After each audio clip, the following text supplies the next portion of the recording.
Assalamualaikum warahmatullahi wabarakatuh. Kembali lagi ke channel sederhana kita, akun Sepintas Kabar. Jadi di sini saya akan menceritakan sekilas tokoh dari Kalimantan Tengah yang bernama Mahir Mahar. Jadi mungkin dari beberapa kalian ada yang mengetahui dan ada tidak. Jadi sebelum kita bahas, jangan lupa like, komen, share, dan subscribe agar channel sederhana ini terus berkembang. Nah, jadi tokoh Mahir Mahar sendiri ialah salah satu tokoh yang berasal dari Kalimantan Tengah. Nah, dan dia adalah salah seorang tokoh juga dari pergerakan nasional yang mana dulunya dirinya mengenyam pendidikan berturut-turut di Makassar dan Surabaya. Sejak sekolah ikut aktif dalam pergerakan pemuda. Sewaktu di Makassar menjadi anggota IM atau Indonesia Muda dan anggota KBI atau Kepanduan Bangsa Indonesia. Nah, di situ Mahir Mahar pas lagi muda berteman dengan Mane Sopian dan AM Sangaji. Sama halnya dengan Mahir Mahar, semuanya telah almarhum. Dua orang disebutkan terkadang di antara para tokoh pergerakan nasional dan pejuang besar kemerdekaan.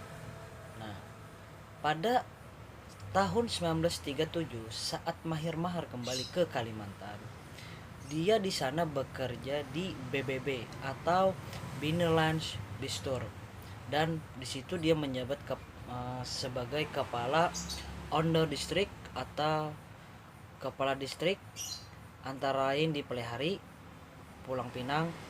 Di zaman Jepang, beliau menjabat sebagai Fukuganchu dan Fukuguanchu di Puruk Cahu. Nah, sejak 1938 beliau menerima estafet kepemimpinan dengan menjadi Pakat Dayak bersama-sama teman sejawatnya seperti Cilikriwut, Celuran, Es Handuran, dan Christian Nyunting. Nah, di tahun awal Desember 1945 ya kita kembali di awal tahun 1945.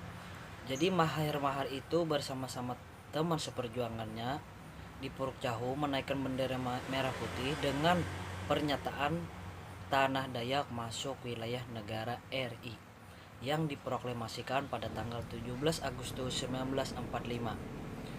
Dan Mahir Mahar sendiri di situ diangkat sebagai sekretaris dan pada tahun 1945 menjadi kepala daerah Dayak Besar. Dalam perjuangan rakyat Kalimantan Tengah menuntut terbentuknya provinsi otonom dengan melangsungkan Kongres Rakyat Kalimantan Tengah di Banjarmasin dari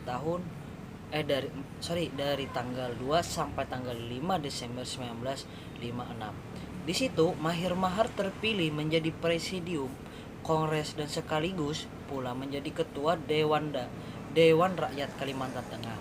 Nah, sekalipun tidak lagi duduk di jajaran pemerintah, tokoh nasional pejuang tanpa tanda jasa Mahir Mahar tetap aktif dalam berbagai kegiatan kemasyarakatan.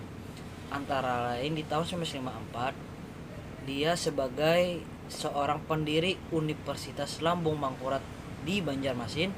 Di tahun 1967 sampai 1972 beliau menjadi anggota Dewan DPR RI sebagai wakil dari Parkindo atau Partai Kristen Indonesia.